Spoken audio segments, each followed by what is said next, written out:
Assalamualaikum warahmatullahi wabarakatuh. Bismillahirrahmanirrahim. Allahumma sholli ala Sayyidina Muhammad wa ala ali Sayyidina Muhammad.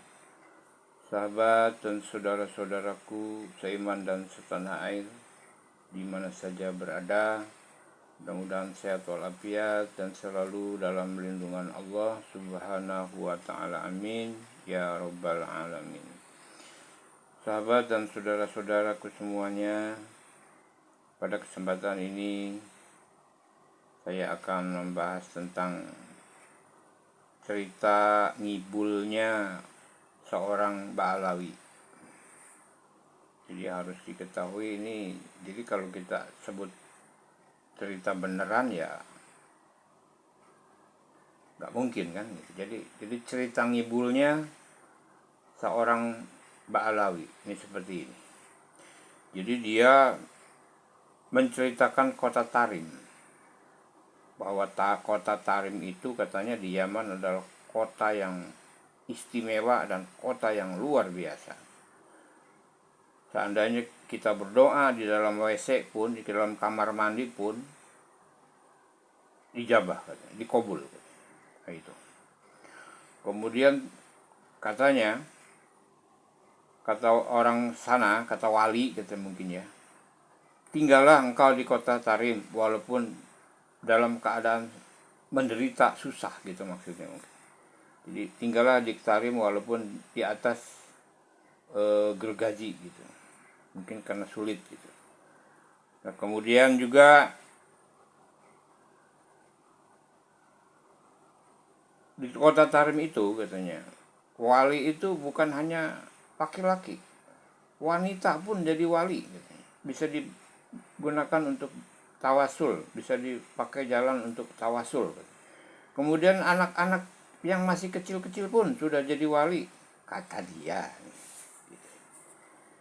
Jadi apa-apa di Tarim ini luar biasa katanya. Bahkan ada yang mengatakan kalau kita ke Tarim itu ibaratnya kita merubah tembaga jadi emas katanya. Itu kata cerita ngibulnya orang-orang Ba'alawi kayak gitu. Nah, dari cerita-cerita ngibul yang kayak dan seperti itu kan cerita yang apa gitu ya. Jadi masa sih keturunan Nabi kayak seperti itu kan gitu ya. Masa sih orang yang bernasabkan Rasulullah seperti itu gitu ya. Nggak punya nggak punya pemikiran sama sekali gitu, nggak ada air yang benernya gitu ya, nggak ada nur Muhammadnya, nggak dapat. Jadi bicara saja kebanyakan ngibul ya, cerita ngibul ya, cerita harupat yang bohong, pembodohan. Nah sekarang kalau memang kota Tarim itu istimewa, luar biasa, itu kenapa mereka masih pada betah di sini di Indonesia? Goblok kan ya? Jadi begonya mereka itu menyebutkan kota Tarim itu luar biasa, gobloknya kenapa masih betah di Indonesia gitu. Itu ya kita sebut kenapa harus takut, ya bilang aja gobloknya kenapa masih betah di Indonesia yang kata dia sulit. Itu kan. Apalagi sekarang banyak permasalahan gini, nasabnya ketahuan, malu-maluin aja ya. Daripada malu dia di Indonesia, lebih baik mabur ke sana ke Yaman ya. Seperti itu. Kemudian juga kita juga kan tahu kalau istajib doa itu kan diantara azan dan iqomah, iya kan? Yang tidak tertolak doa kita. Kemudian dikala puasa sampai waktu buka puasa itu kan istajib, waktu istajib doa kan. Tapi kalau di sana di dalam kamar mandi pun katanya doa dikabulkan. Itu ngomongnya, itu ceritanya dia. Nah kemudian saya juga pernah mendengar dari dari salah satu mereka yang mengatakan bahwa Jawa itu tarimnya katanya, tarimnya Indonesia, Jawa tarimnya Indonesia katanya. Nah jadi mereka itu udah menyebut Jawa Tarim Indonesia, berarti Jawa inilah yang sebetulnya luar biasa gitu ya, ketimbang Tarim gitu. Seperti itu yang sebenarnya ya, cuman mereka mungkin untuk mengatakannya gimana gitu ya, itu baru ada kalimat-kalimat yang terdengar itu bahwa Jawa ini adalah Tarimnya Indonesia katanya, Tarimnya. Jadi berarti Jawa ini udah disebut luar biasa ya. Untuk lebih jelasnya bagaimana ini cerita ngibulnya nih seorang Mbak Alawi, kita ikuti saja ya, biar kita tahu, biar kita jelas, dan biar kita paham. Beginilah dan inilah yang membuat para ulama dan kiai Indonesia mencari kebenaran nasabnya. Ini salah satunya nih, salah satunya yang menjadi dasar para ulama dan kiai Indonesia mencari dasar kebenaran keabsahan nasabnya. Yuk kita ikuti ini ceritanya.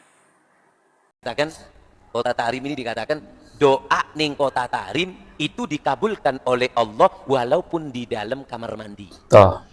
Neng jeding doa terima. Dari hebatnya kota Tarim.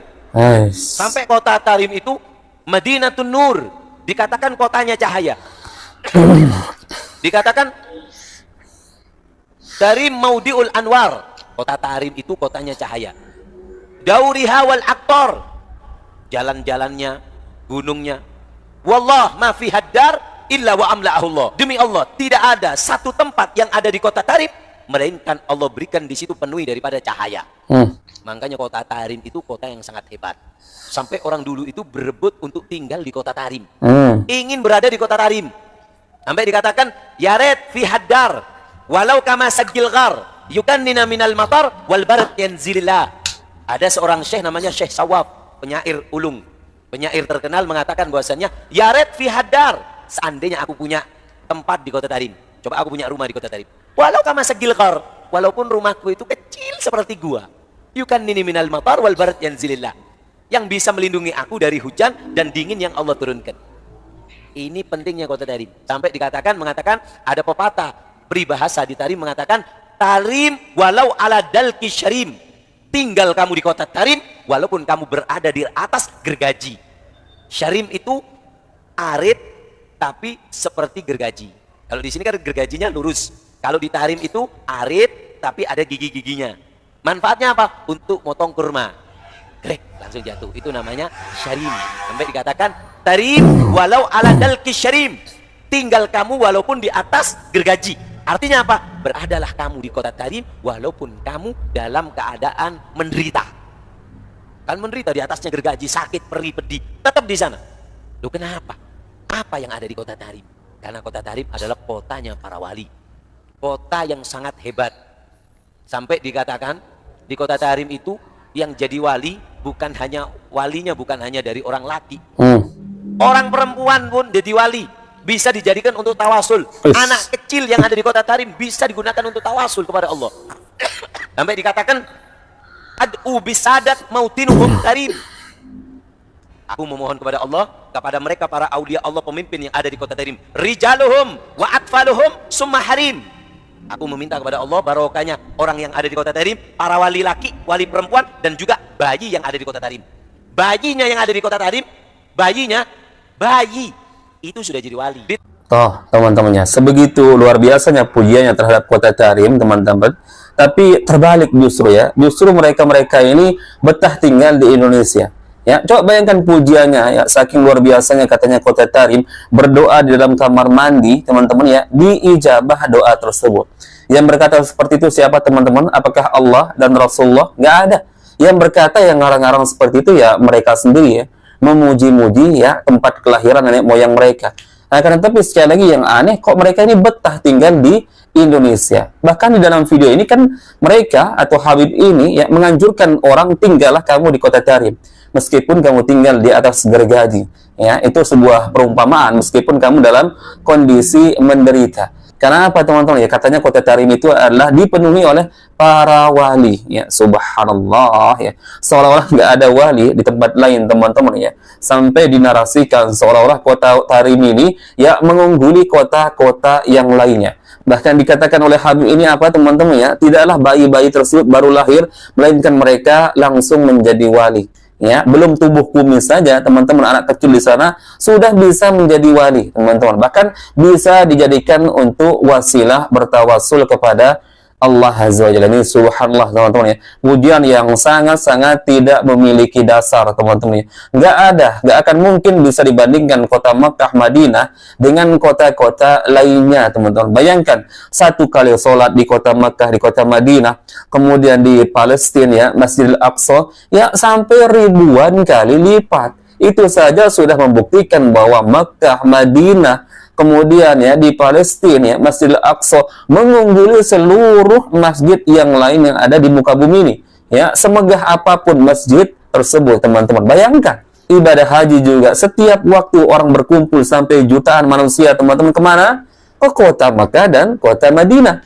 Kemudian juga di situ bisa kita menziarahi kuburan Rasulullah sallallahu alaihi wasallam di mana? Di Madinah teman-teman. Lalu dari mana ini keunggulan kota Tarim ini bisa melebihi kota Makkah dan Madinah? Bahkan juga jelas hadis Rasulullah SAW mengatakan teman-teman, kalau kamu bisa mati di kota Makkah, maka matilah di kota Makkah atau mati di kota Madinah. Itu sabda Rasulullah SAW yang jelas ada dalilnya teman-teman ya. Bukan dari hasil karangan-karangan seperti ini. Ya, memuji negeri nenek moyang mereka sendiri teman-teman ya, melebihi kota Makkah dan kota Madinah. Namun sebaliknya teman-teman ya, dia justru betah tinggal di Indonesia. Dan ingat teman-teman sekali lagi ya, Rasulullah bersabda, dua kota yang tidak bisa dimasuki oleh Dajjal adalah Makkah dan Madinah. Itu berarti semua tempat, semua kota, semua permukaan bumi bisa dimasuki oleh Dajjal teman-teman ya, tak terkecuali Yaman atau kota Tarim teman-teman. Maka dari mana ya kemuliaan kota Tarim ya, seperti yang dikatakan oleh Habib ini, melainkan ini murni karangan dia sendiri teman-teman. Ini murni karangan dia sendiri. Kalaupun dia mengutip sebuah perkataan ya, perkataan junjungan mereka tanpa melalui hadis Nabi Sallallahu Alaihi Wasallam. Tapi kalau mengenai kemuliaan kota Mekah, kota Madinah yang tidak bisa dimasuki oleh Dajjal, itu jelas hadisnya.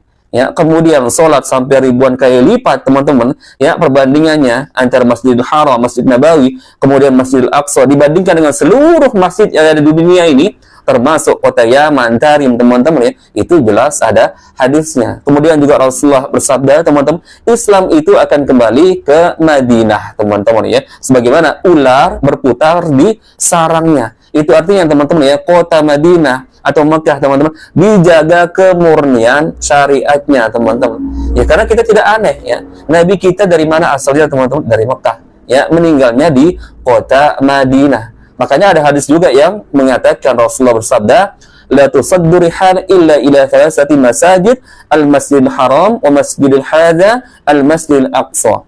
Tidak diperbolehkan ya melakukan perjalanan jauh teman-teman dengan tujuan yang katanya misalkan wisata religi ya, mau menziarahi makom ini, tidak diperbolehkan kecuali kata Rasulullah illa ila thalathati masajid, kecuali 3 masjid, yaitu Masjidil Haram teman-teman, kemudian Masjid Nabawi ya di Madinah, kemudian Masjidil Aqsa di Palestina. Ini jelas sabda Rasulullah Sallallahu Alaihi Wasallam. Karena apa teman-teman ya? Kamu mau ke kota ini ya, mau berziarah makam ini, mau masuk ke masjid ini, sama semua pahalanya teman-teman ya. Antara 25 derajat atau 27 derajat kalau sholat berjamaah teman-teman.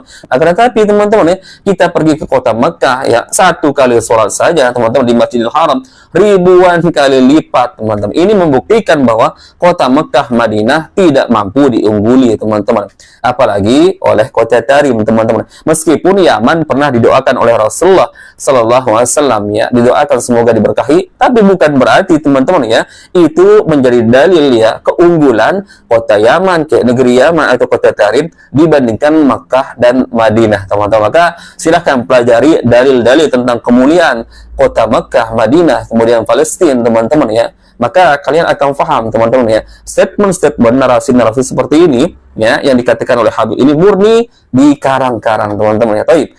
Mungkin itu yang bisa kita